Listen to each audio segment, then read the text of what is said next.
네, 그러면 이번 시간에는 우리가 UX, UI 디자인 프로세스 중에서 우리가 실제 제작 앞쪽에서 해야 되는 그 프로세스에 대해서 조금 더 자세하게 살펴보도록 할게요.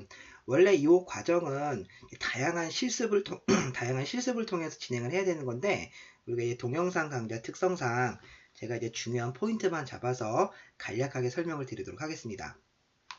먼저 앱 플랫, 앱 기획 쪽에서는요, 물론 이제 기획자가 별도의 기획을 하겠지만, 여기서 말하는 기획이라는 거는 우리가 앱 자체를 기획한다기보다는 어떤 기획상에서 디자이너가 할 수 있는 부분, 그 디자이너가 할 수 있는 부분을 우리가 좀 더 디테일하게 준비를 하는 과정이라고 생각하시면 돼요.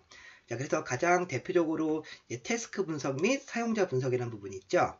자, 태스크 분석 및 사용자 분석이라는 것은 뭐냐면, 자, 우리가 이제 앞으로 제가 태스크라는 용어를 많이 쓸 거예요. 자, 이 태스크라는 사전적인 용어는 이제 우리가 어떤 목적, 해야 될 일, 자, 이런 것들을 얘기하는 거예요. 그래서 보통 화면 설계를 할 때도 이 태스크별로 우리가 화면 설계를 이렇게 하게 돼 있어요. 그래서 자, 예를 들어서 우리가 자, 페이스북이라는 어떤 그 서비스를 만약에 만든다고 했을 때, 자, 사용자들이 이 페이스북에서 가장 원하는 것이 무엇이냐라는 걸 조사를 해보는 거죠. 자, 여러분들이 인터넷상에서 보시면 막 포스트잇으로 막 붙여가면서 회의를 하거나 그런 모습들을 많이 보셨을 텐데, 그게 바로 이제 태스크 분석 및 사용자 분석을 하는 부분이거든요. 자, 예를 들어서, 자, 페이스북을 가지고 예를 들어보면요. 여러분들이 페이스북을 하루에 몇 번을 들어가게 되죠? 자, 그럼 여러 번 들어갔는데 내가 페이스북에서 얻고자 하는 어떤 가치라는 부분이 있을 거예요. 자, 그 가치라는 부분을 우리 디자이너들은 기능적인 부분으로 다시 바꿔서 생각을 해보시면 돼요. 자, 한번 이런 것들 있겠죠? 페이스북을 들어가는 이유. 자, 어떤 시시콜콜한 얘기들 또는 정보를 보기 위해서 페이스북을 들어갔을 때도 있을 것이고요. 그 다음에 다른 어떤 그 정보를 공유를 하는 기능도 있을 것이고요. 또는 뭐 친구를 찾는 기능도 있을 것이고요. 또는 나의 게시물, 또 글이라든지 사진을 올리는 기능이 있을 것이고요.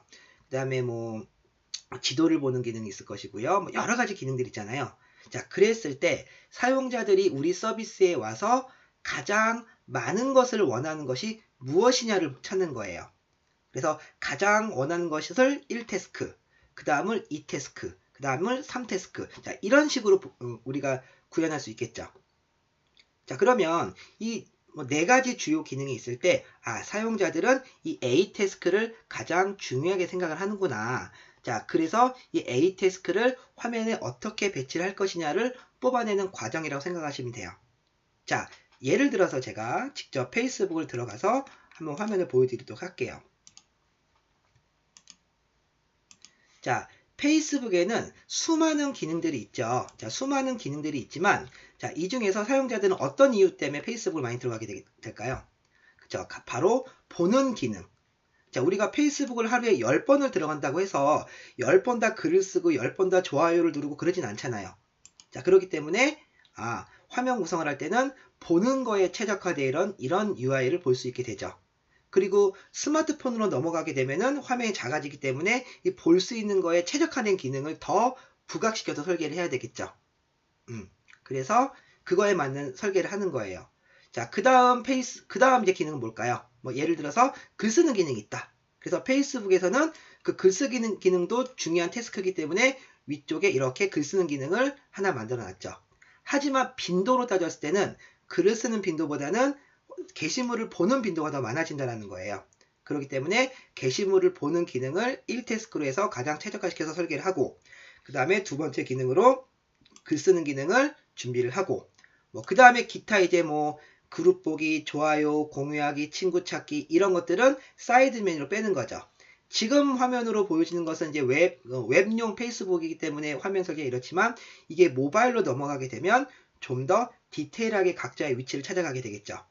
자, 그래서 여러분들이 이 태스크 분석에서 꼭 체크해야 될 부분은 바로 뭐냐면, 이 태스크를 태스크별로 구분을 짓는다는 거예요.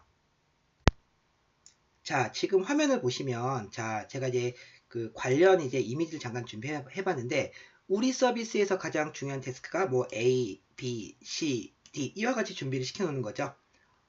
그 다음에 이것이 만약에 모바일로 만약에 레이아웃이 만들어졌을 때는 그 태스크에 부합되는 레이아웃으로 이렇게 구성을 들어가는 것이죠. 그 다음에 이것이 만약에 태블릿이라든지 휴대폰 가로 UI로 바뀔 때는 또 이러한 형태로 태스크가 바뀌게 되는 것이죠.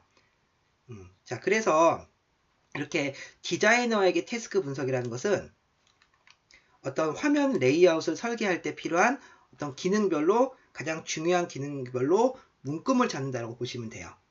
이제 이런 것을 태스크 분석이라고 얘기를 하는 것이고요.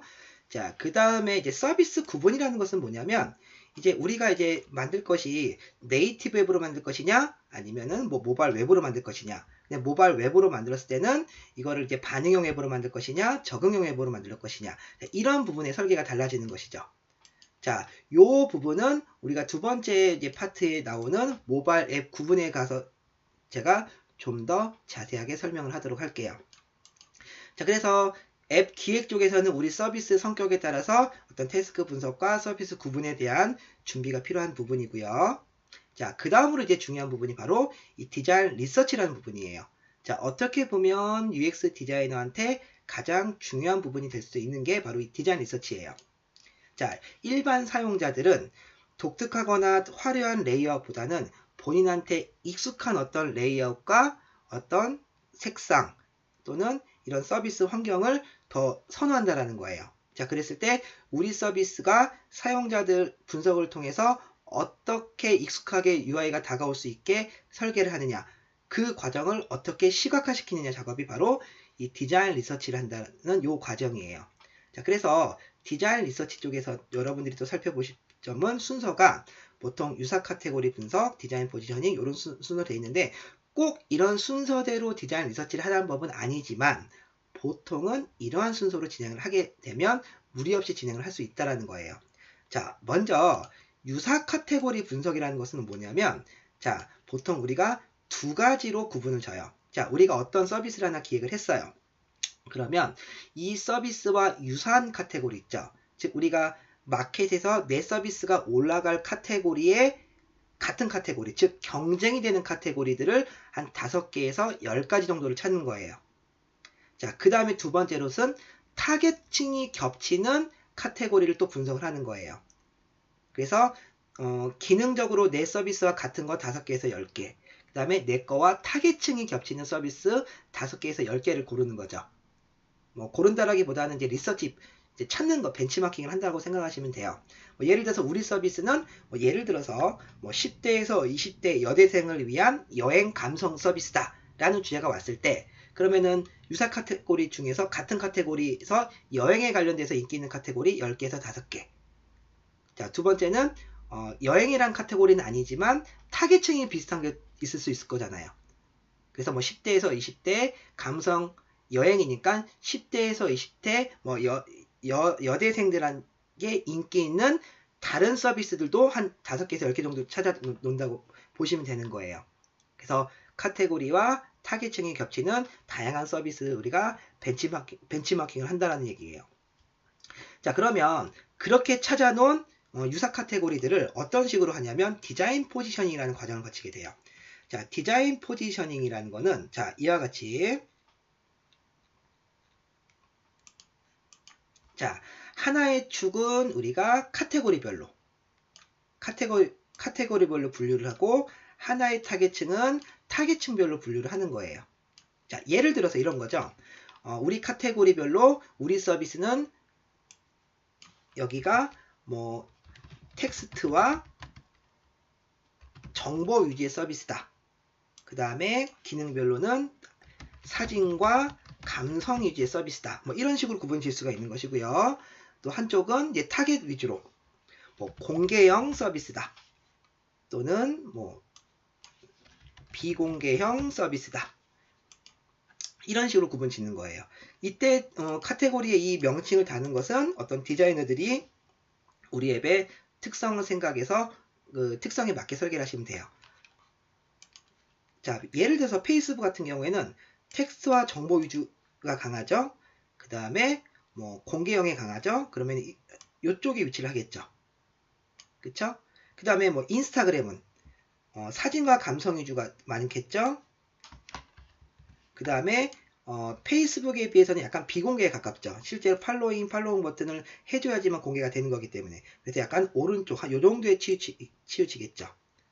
자, 이런 식으로 내가 리서치한 그런 서비스들을 다 배치를 해보는 거예요. 이렇게 다양하게 배치를 하고, 그 다음에 실제로 내가 기획한 서비스도 배치가 나오겠죠. 자, 그 배치가 만약에 이쪽에 배치가 됐다 라고 했을 경우에는 실제로 내가 벤치마킹하고 분석을 해야 되는 서비스는 같은 카테고리에 있는 요 분류에 있는 서비스들을 우리가 분석을 해야 된다는 얘기예요.